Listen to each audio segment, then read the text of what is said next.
अस्सलामुअलैकुम जी।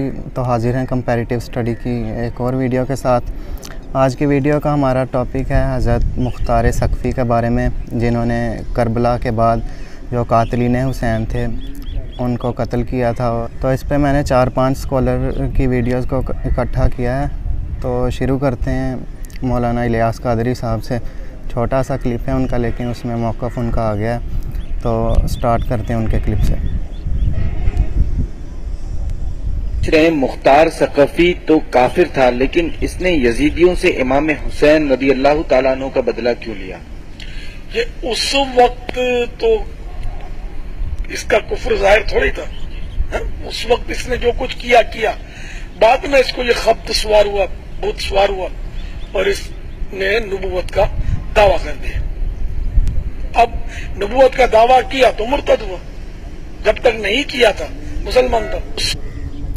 तो जी मौलाना इलियास कादरी साहब का इसमें मौक़िफ़ आ गया है। इनका कहना है कि उन्होंने बाद में दावा नबूवत कर दिया था कातिलीन हुसैन का बदला लेने के बाद। इसके बाद हम शिया का भी मौक़िफ़ इसमें ले लेते हैं। उसमें मैंने शहनशाह हुसैन नकवी साहब का क्लिप मैंने इंक्लूड किया है। उनका ज़रा थोड़ा लंबा बयान है, वो ज़रा सुन लें।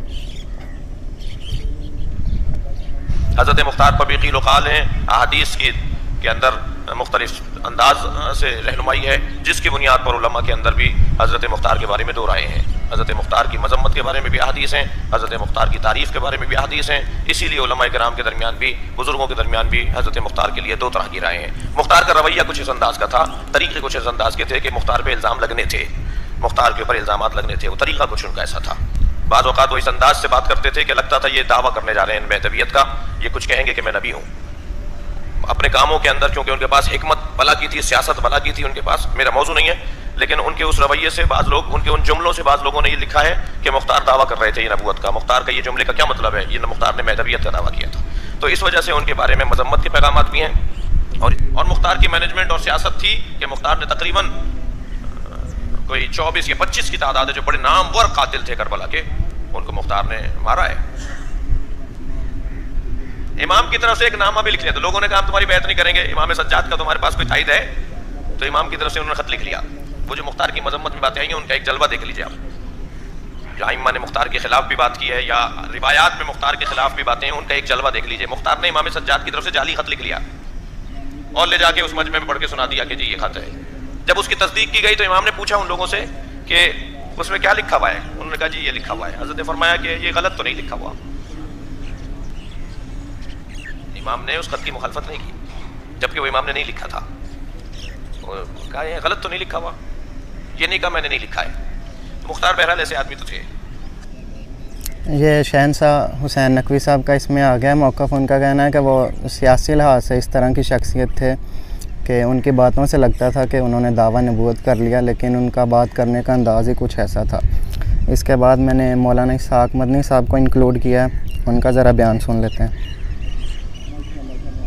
अच्छा, ये मुख्तार जो था इसने प्रॉफिटहुड क्लेम किया था? मुख्तार जो है, मुख्तार नहीं, बस इसको कज़्ज़ाब कहते हैं कि वो कहता था मेरे पास फरिश्ता आता, जिब्रील आता, इस तरह की बातें लिखी है। मगर ये सब बात उसके दुश्मनों की फैलाई हुई ना, बेशक हदीस की किताबों में हो, मगर जो मुखालिफिन थे दुश्मन से, अब दुश्मन तो उसके हर तरफ से थे। उमवी हुकूमत भी दुश्मन थी क्योंकि उसने उनको ठिकाने लगाया, हजरत हुसैन अलैहिस्सलाम का इंतकाम लिया, चुन चुन कर एक अफसर सिपाही को खत्म किया, वो भी दुश्मन थे। अब्दुल्ला बिन जुबैर की बनी बनाई हुकूमत उसने खत्म करके कूफा में अपनी हुकूमत बना ली, इसलिए जुबैरी भी खिलाफ थे। अब शिया जो है वो भी नाराज है, वो भी कहते हैं कि नहीं उसका सीना चीर कर देखा गया, उसमें ना अबू बकर उमर की मोहब्बत पाई गई, वो खारजी था, वो उनसे मोहब्बत करता था। सारा जान तो उसका हो गया दुश्मन, बाद में उसकी सफाई देने वाला कोई रहा ना। अब जब सब लोग सहाबा उसके पीछे नमाज पढ़ते थे और उसको ज़कात अदा करते थे, उससे वजीफे लेते थे, ये सब हदीस की किताबों में। अगर नबी बन गया था तो वो तो वाजिबुल कत्ल था, बिल्कुल उसके पीछे नमाज का सवाल ही नहीं पैदा, तो मुर्ताद था। अच्छा, ये सारी बातें खुद इमाम इब्न हज़म ने ना अल मुहल्ला में लिखी है कि सहाबा किराम उसके पीछे नमाज भी पढ़ते थे, जुमे पढ़ते थे। इब्न तैमिया ने भी लिखी है फतावे। सही है, नबी नहीं बना था, बस यही बातें हैं कि झूठ बातें उसकी तरफ मंसूब कर दी गई। ठीक। ये मौलाना इसहाक़ मदनी साहब का मौक़िफ़ आ गया। उनका यही कहना था कि सारा कुछ झूठ है उनकी तरफ मंसूब, क्योंकि वो किसी तरफ भी नहीं रहे थे, सारे उनसे नाराज़ हो गए थे। तो क्योंकि उन्होंने बनु उमैया की हुकूमत को भी ख़त्म कर दिया था। इसके बाद हम मुफ्ती अली नवाज साहब का क्लिप सुन लेते हैं। 6496 और दूसरा नंबर इसका 2545। हजरत अस्मा रज़ी अल्लाह तआला अन्हा फरमाती हैं कि आप सल्लल्लाहु तआला अलैहि वसल्लम ने इरशाद फरमाया कि बेशक सकीफ में एक कज़्ज़ाब झूठा होगा, एक मुबीर वही हलाक होगा। कज़्ज़ाब को तो हमने देख लिया है वो, और मुबीर तू है हज्जाज बिन यूसुफ। अब ये कज़्ज़ाब के बारे में अब मुहद्दिसीन क्या कहते हैं, इसमें सही सनद से हदीस मौजूद है। तिरमिज़ी शरीफ में हदीस है 2220। इमाम तिरमिज़ी कहते हैं कि कज़्ज़ाब से मुराद ये मुख्तार सकफ़ी है। और इब्न माजा में वाज़ेह हदीस है, एक ताबई कहते हैं 2688 सही हदीस है। कहता ना सही हदीस हो, हमें नहीं पता, आइंस्टाइन है दावे कैसे कर रहे और नहीं पता। 2688 नंबर हदीस रिफा बिन, ये इंजीनियर मोहम्मद अली मिर्ज़ा साहब के ख़िलाफ़ इन्होंने क्लिप बनाया है, तो उसमें से मैंने ये पोर्शन लिया है। ये उनको कह रहे हैं। इस्तिदाद कहते हैं कि अगर मुझे हदीस का इल्म था इसलिए मैंने इस जो है वो सकफी को नहीं मारा कि आप सल्लल्लाहु तआला अलैहि वसल्लम जो बंदा जिसको अमन दे देना फिर उसको कत्ल ना करे। अमन दे के अगर उसको कत्ल करेगा तो वो दगाबाज होगा, गद्दार होगा।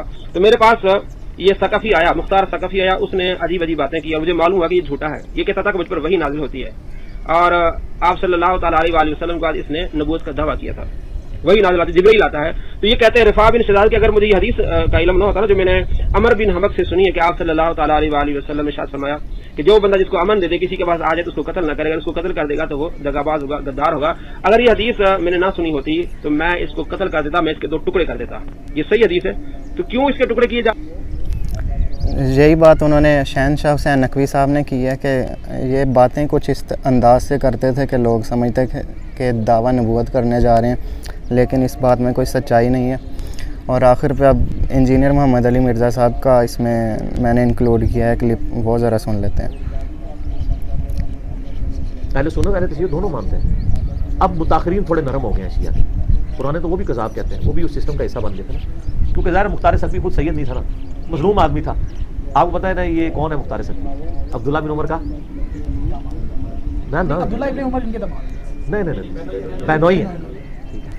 और इनके वालिद साहब भी हैं जी, अबू उबैदा सकफ़ी जो शहीद हुए थे जंग कादसिया से पहले हाथी के नीचे आके, और वो उमर सीरीज़ में वो फिल्म भी फिल्माया भी हुआ है। अमीर थे उस वक्त, ठीक है, बहुत बहादुर थे।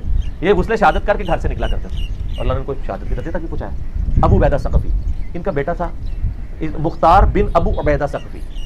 तो मुख्तार के बारे में एक तिरमिज़ी में रवायत मिलती है कि मेरी उम्मत में एक कज़्ज़ाब और एक जालिम पैदा होगा। यही वाली रिवायत मुफ्ती अली नवाज साहब ने बयान की है अभी। और उसके साथ वो फिर लिखते हैं कि इमाम तिरमिज़ी के कहा जाता है कि वो कज़्ज़ाब मुख्तार सकफ़ी है। ये सबसे कमज़ोर जुमला होता है मुहद्दिसीन का, कहा जाता है। कहा जाता तो बहुत कुछ गलत है, सुना के सुनी, सनद नहीं उन्होंने बयान। तो मुस्लिम शरीफ में एक हदीस है कि अस्मा बिनते अबी बकर ने हज्जाज बिन यूसुफ से कहा था कि कज़्ज़ाब हम देख चुके और जालिम तू है। वो कहते हैं वो देख चुके हैं, मैं ये मुराद है, उसमें भी नाम नहीं है। कुछ रवायतें डायरेक्टली लेके आते हैं। मेरा तो मौक़िफ़ यह है कि मैं मुख्तार सकफ़ी के बारे में पॉजिटिव नज़रिया रखता हूँ।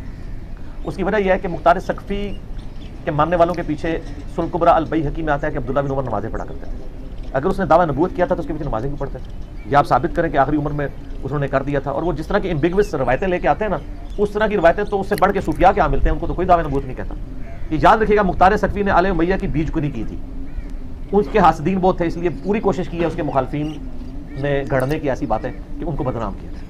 तो इसलिए इस मामले में मैं, यानी मेरा मुख्तार सकफ़ी के ऊपर क्लिप भी चढ़ा हुआ है कि इस मामले में मेरे पास कोई मजबूत दलील नहीं है कि मैं इतना एक्सट्रीम हुक्म किसी के बारे में करा, तो मैं उनके बारे में पॉजिटिव नहीं रखता। जी, तो आपने सबके मौक़िफ़ सुन लिए। इन सारी वीडियोस के जो कंप्लीट इनके लेक्चर्स हैं उनके लिंक भी आपको डिस्क्रिप्शन में मिल जाएंगे। अगर आपने कंप्लीट सुनना तो वो भी मिल जाएगा। इसमें मुझे सबसे ज़्यादा जो मजबूत दलील वो मौलाना इसहाक़ की लगी, और शहनशाह हुसैन नकवी साहब का भी अच्छा बयान था, और अली भाई ने तो सबको फिर कंक्लूड कर दिया सारी बात को। तो अभी आप कमेंट करके बताएं कि किसका मौक़िफ़ आपको सबसे बेहतर लगा, और इन फ्यूचर आपको किस टॉपिक पर कंपैरेटिव वीडियो चाहिए ताकि जल्दी उस टॉपिक पर अपलोड की जाए। जज़ाकल्लाहु खैरा।